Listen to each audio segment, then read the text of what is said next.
Bonjour la gang. Suite à une première capsule concernant le centre de pression, le centre de gravité, alors qu'on a les deux pieds ancrés au sol, on souhaite poursuivre justement cet apprentissage-là qu'on souhaite vous prodiguer en lien avec un principe qui est présent chez tous les joueurs et joueuses de haut niveau. À l'exception de quelques-uns qui ont des particularités techniques dans leurs gestes, c'est le principe de la reprise d'appui.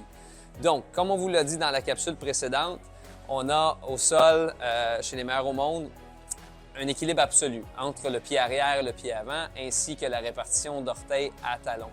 Et quand on s'adonne à démarrer le mouvement, la pression va se dégager du pied avant pour s'en aller vers le pied arrière. Et par la suite, le talon du pied avant s'allège pour ensuite recréer un effet miroir de l'autre côté. Donc, là, c'est la structure. Maintenant, on veut parler du timing. À quel moment est-ce que les changements de direction se font? Et la reprise d'appui est un phénomène présent dans plusieurs sports. Malheureusement, c'est moins bien respecté chez les amateurs au golf. Je vous donne un exemple concret. Je suis en position d'adresse ici.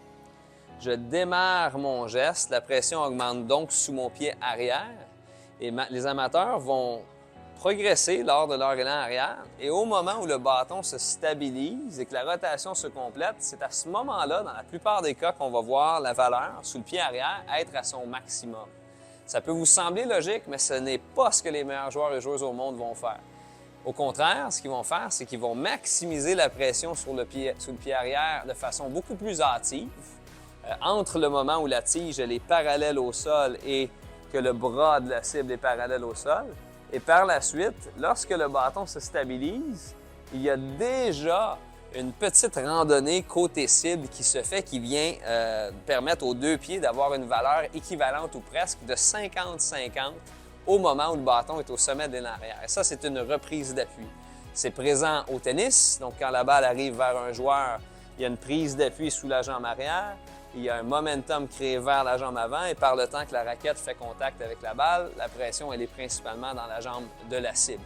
Pour un lancer, on prend l'exemple du baseball, la jambe avant se lève, on s'appuie sous la jambe avant et par le temps que la balle quitte la main du lanceur, la pression est plus significative sous le pied dans l'avant. Donc si on est trop longtemps accroché sous le pied arrière, ça engendre deux conséquences. Et les deux peuvent amener des irrégularités. Le fait de ne pas pouvoir se diriger vers la jambe avant à temps, donc un principe de ce qu'on qualifie, nous, dans notre jargon, de « hanging back ».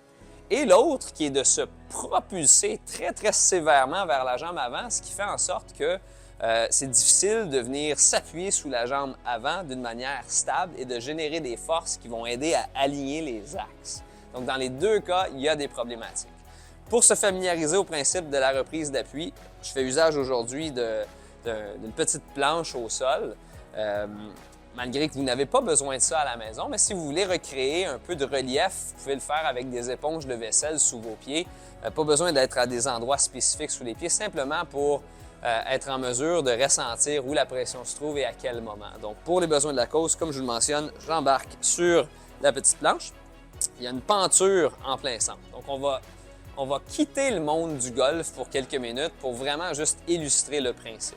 Ce que je vous suggère, si vous avez accès à une planche comme celle-là ou quelque chose qui crée un effet balançoire de gauche à droite, c'est de démarrer sous le pied de la cible. Moi, je suis gaucher, donc ce serait ma jambe droite. Je démarre avec la pression principalement sous cette jambe-là.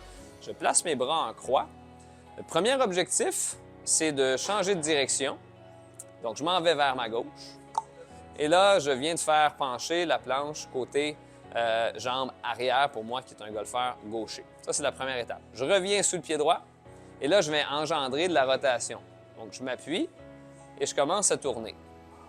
Comme ceci. Je reviens sous le pied d'en avant, je m'appuie et je tourne. Je reviens sur ma jambe d'en avant, je m'appuie et je tourne.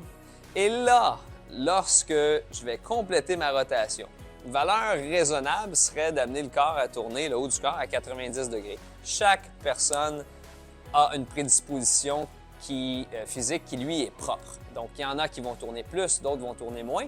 L'objectif, c'est avant la fin de la rotation qu'il y ait une reprise d'appui sous le pied de la cible. Donc, je le fais au ralenti pour que vous le voyez bien à la maison. Donc, je m'appuie sous le pied arrière, je démarre ma rotation et comme ma main va croiser la lentille, je suis revenu côté cible.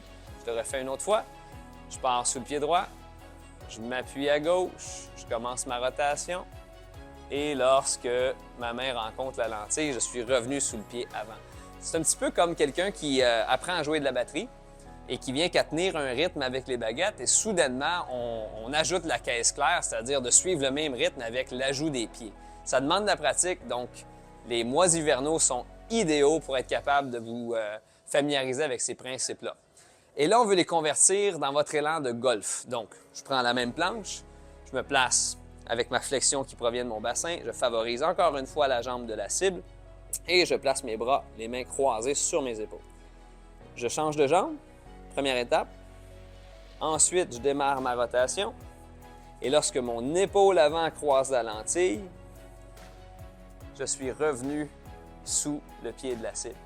Plus vous pouvez revenir tôt sous le pied de la cible en ayant complété votre rotation, plus vous vous achetez du temps pour exercer ce qu'on appelle des forces au sol pour être capable de générer de la vélocité angulaire, donc de la rotation à haute vitesse, et de bien placer le corps. Si les forces sont exercées au sol en retard, disons que vous allez faire chou blanc, il n'y a aucune répercussion positive sur les éléments positionnels de votre geste, ainsi que les effets leviers potentiels au bâton, donc la vitesse devient amoindrie. Donc, les joueurs de haut niveau, ils le font tous. Certains nous le démontrent avec un petit peu plus de clarté. Rory McIlroy en est un. Donc, si vous vous référez à l'écran, vous allez voir que la masse du corps de Rory McIlroy va être en train de se déplacer latéralement vers la cible et c'est très subtil, c'est une fraction de seconde en transition du côté de la cible alors que son corps est encore en train de progresser, à tourner à l'opposé justement de son objectif. Donc, on a cette chance inouïe-là à notre académie d'avoir une plaque de force sur laquelle je dépose mes pieds et qui viennent illustrer justement les empreintes de ces deux pieds-là. Mon pied de la cible, c'est celui-ci, et le pied à l'opposé de la cible, c'est celui-là. La petite bille blanche que vous voyez, c'est le point d'équilibre entre le pied gauche et le pied droit. Et naturellement, quand je soulève mon pied de la cible, ça c'est mon pied gauche, et la petite bille blanche s'en va de ce côté-là.